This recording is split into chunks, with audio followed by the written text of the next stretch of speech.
Throughout my career, I've watched financial systems crumble, institutions disappear, and confidence evaporate overnight. But what's unfolding right now goes beyond economics. We're witnessing the slow destruction of something far more valuable, the integrity that holds our most critical institutions together. When a nation's highest leaders abandon neutrality, the stakes aren't merely political. We're talking about the foundational architecture of justice itself. The recent events in our capital aren't simply concerning, they represent a structural threat to democracy. When those at the top begin merging justice with political power, we're not just breaking tradition. We're dismantling the fundamental agreement that keeps society stable. And when that agreement fails, no amount of wealth, influence, or status will shield anyone from what follows. Recent weeks have revealed an alarming pattern, not one of unity or effective leadership, but rather a deliberate transformation of federal law enforcement into a political weapon. The public watches as indictments multiply like campaign materials, and some celebrate. But let me be clear, after decades studying how institutions function, I know that whenever justice becomes a partisan instrument, the entire nation suffers through eroded trust. The current administration's approach to deploying federal prosecutors as political enforcers doesn't merely silence critics. It unleashes instability. Financial systems don't fail because of negative press. They fail when predictability vanishes. And what we're observing now is chaos disguised as calculated action. Figures like James Comey and Letitia James aren't simply political players. They're components in a delicate system of oversight. When charges accumulate not from evidence but from personal grievances, it reveals institutional deterioration. And now Adam Schiff, a sitting senator who previously oversaw impeachment proceedings, faces federal scrutiny. The timing alone forces investors, citizens, and global watchers to question whether our legal system remains independent from political retaliation. The issue here isn't irony, it's systemic vulnerability. When prosecutions appear driven by loyalty rather than law, we enter dangerous territory where democratic principles lose their value. And once that value diminishes, restoring faith becomes costlier than any financial rescue in our history. When officials treat public statements like entertainment and legal proceedings like publicity campaigns, what disappears isn't just consensus. It's the reliability of the very structures we depend on for stability. In that instance, what should have been a careful response became pure spectacle.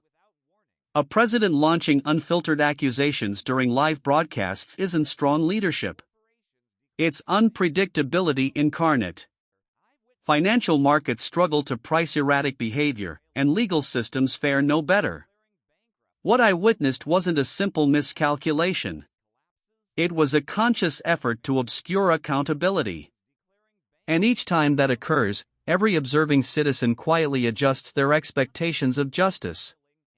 That's not merely harmful, it compounds over time. When a president publicly calls out his own attorney general, the action isn't just careless, it's visible coercion. Placing a subordinate in such circumstances sends a disturbing signal throughout any institution: allegiance matters more than legality. And when leadership responds not with refusal but with compliance, it generates risks far exceeding a single controversy. Systems don't collapse in one dramatic event. They decay when principled people allow pressure to override their values. The Attorney General's reaction might have appeared measured, but legally it crossed a critical boundary. Federal Rule 6E exists specifically to safeguard grand jury proceedings from political interference. Violating this isn't merely procedural, it's a fundamental betrayal of trust.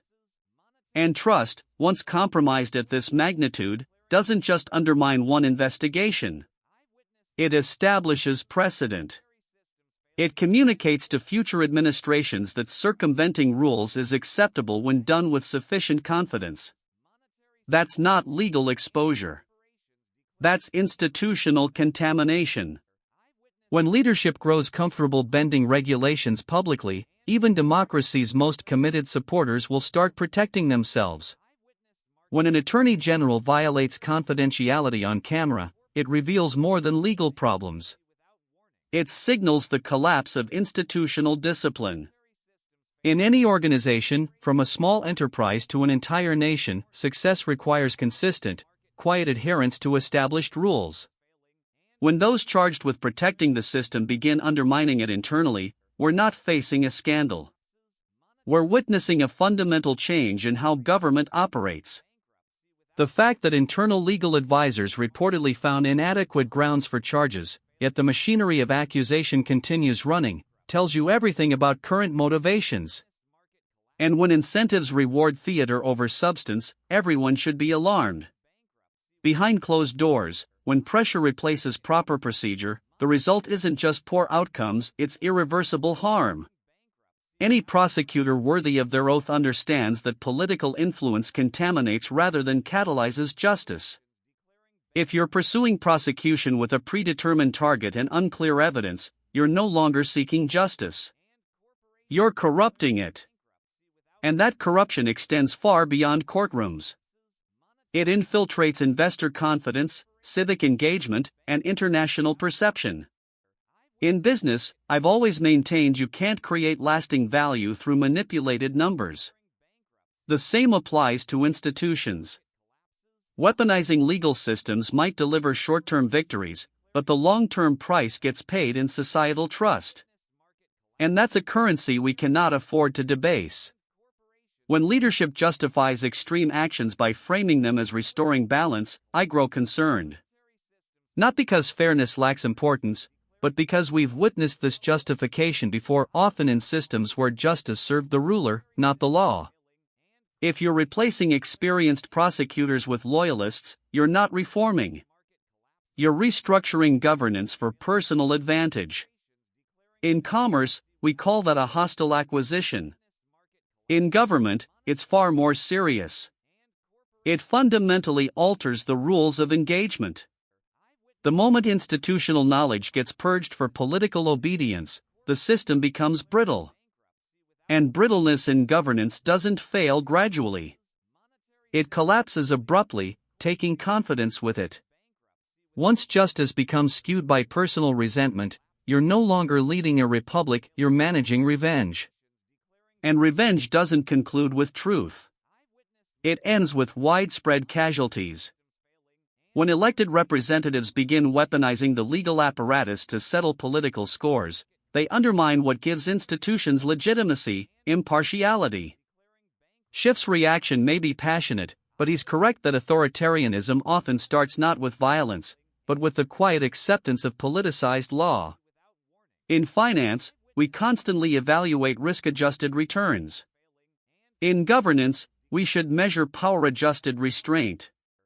Without that balance, democracy becomes a leveraged position, vulnerable to failure when the wrong person controls too much. In serious organizations, how leaders communicate under strain defines their culture. When the nation's top law enforcement official responds to criticism with personal attacks and demands for public allegiance, the problem isn't merely style, it's structural breakdown. This isn't corporate drama or boardroom conflict. This is the Department of Justice. Every statement carries tremendous weight. If a CEO publicly threatened to terminate an auditor questioning financial records, investors would rebel. Yet in politics, consequences seem delayed, which makes long-term damage especially dangerous. It doesn't appear in quarterly reports. It seeps into how a nation comprehends fairness. The price of undisciplined rhetoric in public office rarely manifests immediately, but in legal proceedings, it can be devastating. Every casual remark, every televised confrontation becomes evidence for those attempting to prove political interference. Prosecutors don't just construct cases with evidence. They protect them through silence. That's why experienced legal minds treat public commentary as toxic. When that discipline fails, even strong cases can collapse under perceived bias. In markets, we call it headline risk. In law, it's worse because the impact isn't temporary. It creates precedent. It erodes credibility, and gradually it conditions the public to expect failure even when truth prevails. Legally speaking, when prosecution reveals its strategy prematurely, it invites defense arguments of malice over merit. That's not merely an error. It's a failure of oversight. But let's broaden perspective. This story isn't really about one senator or one investigation. It's about how unchecked authority begins redefining the purpose of public institutions. The Department of Justice, like any enduring organization, depends on trust, stability, and insulation from emotion. Remove those elements, and you don't just risk losing one case, you weaken the entire legal infrastructure for generations. No rational investor would remain in a business where internal controls were optional.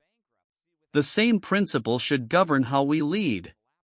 I've always believed that culture devours strategy. And in Washington, we're witnessing a cultural inversion of justice. When leadership uses past conflicts as tactical leverage, the Department of Justice transforms from a guardian of equity into an instrument of performance. Previous administrations weren't flawless, but they grasped the value of separation between law and politics. When that separation collapses, predictability evaporates. And once you eliminate predictability from a procedure-based system, people stop trusting outcomes. That distrust doesn't appear on financial statements, but it does damage democracy's credit rating. Public perception is a powerful metric, similar to consumer confidence in economics. When over half the population believes justice is being manipulated for personal vengeance, that's not a communications issue. It's a systemic legitimacy crisis. The most dangerous aspect is when leaders begin enjoying the disorder, even benefiting from it. In markets, directionless volatility creates panic. In politics, it breeds apathy and radicalism. When citizens start assuming that all opponents of authority will eventually face criminalization regardless of evidence, they lose faith not just in current actors, but in the rulebook itself. That's when the system quietly defaults. Power patterns tend to repeat. But with each cycle, the cost escalates. What we're observing now isn't just history echoing. It's a comprehensive return to politicized disruption, magnified by deeper polarization and fewer protections. Legally, when a senior official breaches grand jury confidentiality, it's not just a mistake. It's a violation that endangers the entire legal process's credibility.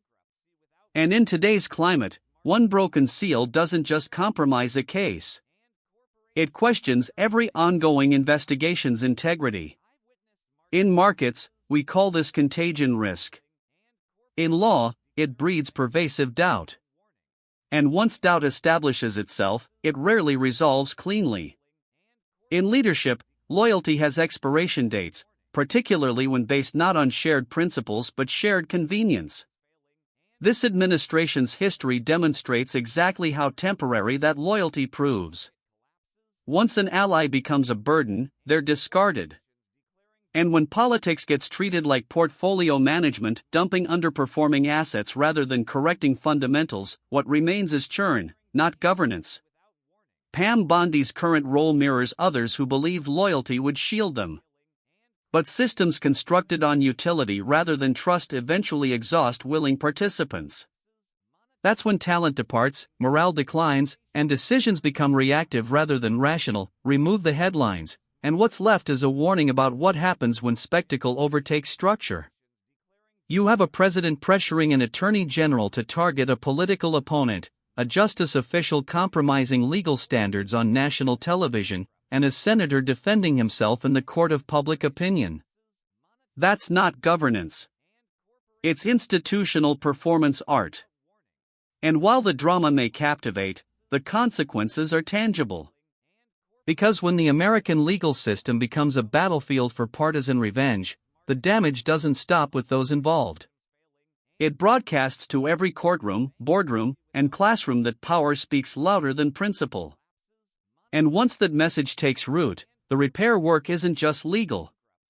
It's cultural, generational, and profoundly costly.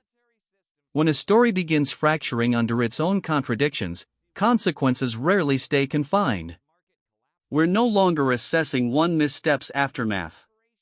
We're watching institutional restraint erode. Whether this investigation quietly dissolves or escalates into further conflict is almost beside the point now. What matters is the trajectory. When those in authority treat opposition not as warning but as motivation, it signals a shift from governance to theater. And history demonstrates that when leaders begin feeding off instability, systems fracture not from weakness, but because they're no longer defended internally. The implications transcend personalities. This concerns the architecture of accountability in American democracy. The moment institutional protections become optional or selectively applied, the system of checks and balances doesn't vanish. It transforms. It begins serving those who understand how to exploit its weaknesses. As this situation develops, we're not simply observing a legal dilemma. We're confronting a moment where structural integrity faces real-time stress testing. In finance, we term this a systemic shock. In governance, it's a reckoning. And the result depends on whether citizens, not just politicians, insist that standards be restored. What follows isn't merely another news cycle. It's an examination of the nation's capacity to differentiate between temporary theater and permanent harm. Stories fade, but precedent endures. And if we normalize this combination of public manipulation and legal excess, the next phase won't concern one investigation or one official. It will involve a cultural transformation where power gets measured not by principle but by performance. That's not just unsustainable, it's unaffordable. And like any overleveraged position, it collapses without warning. The real cost won't be media coverage.